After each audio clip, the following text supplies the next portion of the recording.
Olá gente, tudo bem? A gente vai falar um pouco sobre inflamação e dividir em duas etapas. Primeira etapa conceituar e depois mostrar um caso clínico, que é a psoríase.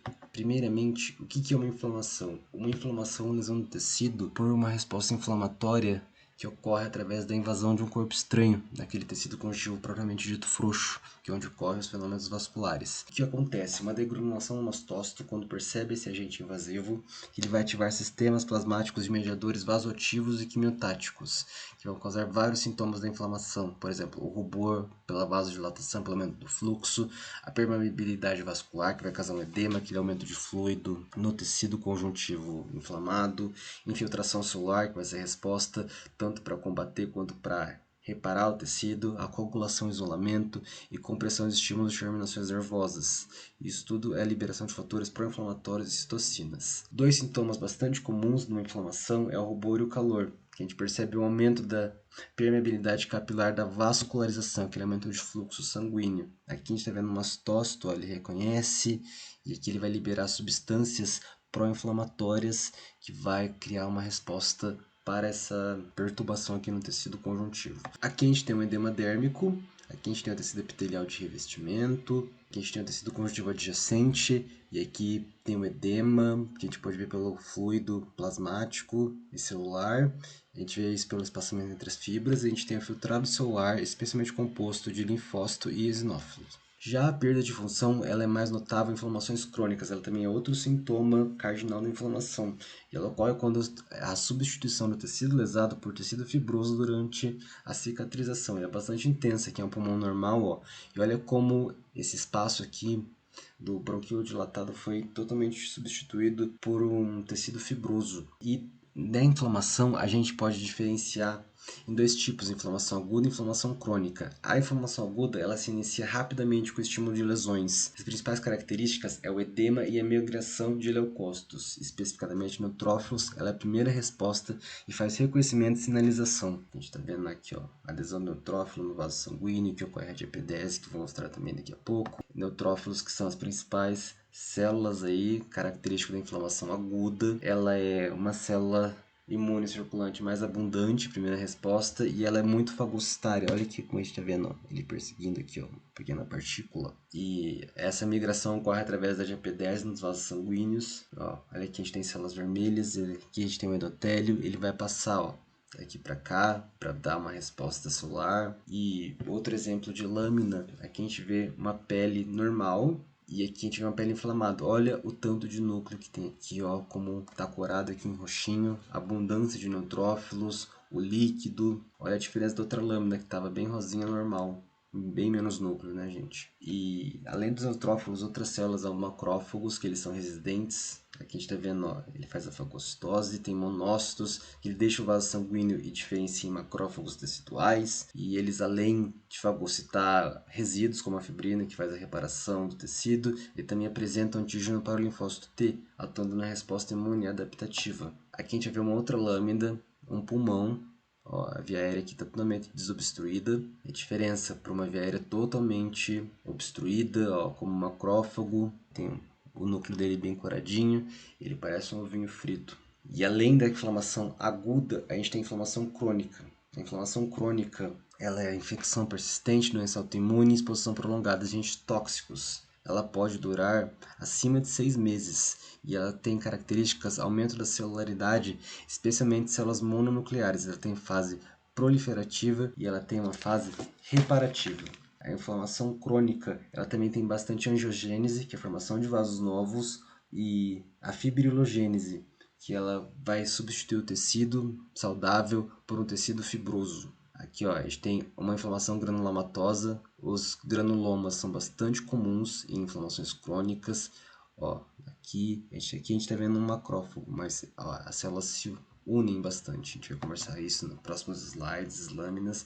Aqui a gente tem uma prostatite, ó, o tecido normal e um tecido com inflamação crônica. Olha o aumento de número de células, como elas vão se agrupando aqui. E também os granulomas, que é um tecido especial de inflamação crônica, que ele tem várias células, como células gigantes, células epitelioides, que parecem células epiteliais, por isso o nome. E ele nada mais é do que um mecanismo de isolamento de uma inflamação persistente. A gente vai ver isso na próxima imagem, um granuloma. Então aqui a gente tem um granuloma e a gente vai ver cada parte dele. gente tem aqui, ó, um tecido necrosado, que é um tecido morto. A gente tem macrófagos ativados e células epitelioides. Na outra camada, a gente pode ver um anel de linfócitos. E, por fim, tem um envoltório fibroso de fibroblastos, que são mecanismos de isolamento de uma inflamação persistente.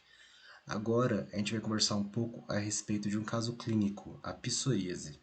Eu vou falar sobre a psoríase. A psoríase, ela é uma doença inflamatória crônica que afeta a epiderme e a derme, na qual dá para se observar formações de placas psoriáticas. Essas placas, ela acontecem em decorrência do aumento no número de mitose nas camadas basal e espinhosa, juntamente com a diminuição na duração do ciclo mitótico. Como consequência, a epiderme se torna mais espessa e se renova com mais rapidez, como dá para ver aqui na imagem. Os capilares da derme são comprometidos e os neutrófilos, eles migram para a camada da epiderme, estabelecendo então o processo inflamatório. As regiões nas quais a psoríase se desenvolve é mais no cotovelo, joelhos, unhas e couro cabeludo. Essa inflamação ela se caracteriza por placas elevadas, bordas bem delimitadas, dá para ver certinho aqui, e com escamas brancas.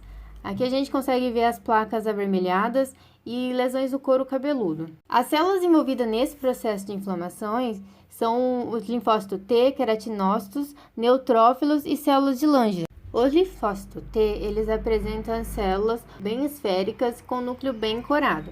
Nessa imagem aqui dá para ver vários ribossomos livres e pouco retículo endoplasmático rugoso. Ele tem como célula efetora as células T. Já o queratinócitos são células do extrato basal e espinhoso da epiderme. Os queratinócitos eles estão conectados uns aos outros por desmossomos e também conectados na lâmina basal por hemidesmossomos. Em peles normais, eles amadurecem e renovam a cada 28 dias. Já na psoríase, esse processo tem de 3 a 5 dias. Na psoríase, há um grande espaçamento da epiderme por aumento das células da camada espinhosa. Aqui a gente consegue confirmar que é uma pele com psoríase por causa do infiltrado inflamatório crônico na derme. Está bem visível aqui. Aqui novamente um queratinócito e a gente consegue ver aqui eles conectados por desmossomos. Os neutrófilos, eles apresentam diversos formatos com morfologia características. Um pequeno aparelho de Golgi, poucas mitocôndrias, e eles são ativos e atuam no tecido conjuntivo propriamente dito. Em mulheres, os neutrófilos estão frequentemente possuem um pequeno lóbulo em formato de uma raquete, como dá para ver aqui bem visível na imagem, e esse lóbulo que corresponde à cromatina sexual, que é o corpúsculo de Barr. Bom, aqui a gente consegue ver os microabscessos de Muron, que são acúmulos de neutrófilos na epiderme, mais habitualmente na porção suprapapilar afiladas. A fase inicial da lesão é caracterizada pela espongiose, que está representada aqui, e também pela exocitose de neutrófilos. Mostra também nessa imagem os neutrófilos degenerados. As células de Langerhans são células que iniciam o processo da psoríase e estão comum mais na superfície do extrato espinhoso e do granuloso da epiderme. As células de Langerhans, ela tem como principal papel a ativação das células T em linfócitos regionais. Aqui dá para ver mais certinho as células. E também nessa imagem a gente consegue ver as células de Langerhans. Novamente, mais uma imagem para ver as células. Aqui a gente consegue ver as células de Langerhans em maior aumento. Bom, nessa imagem aqui, a gente consegue ver a diferença de uma pele normal para uma pele com psoríase.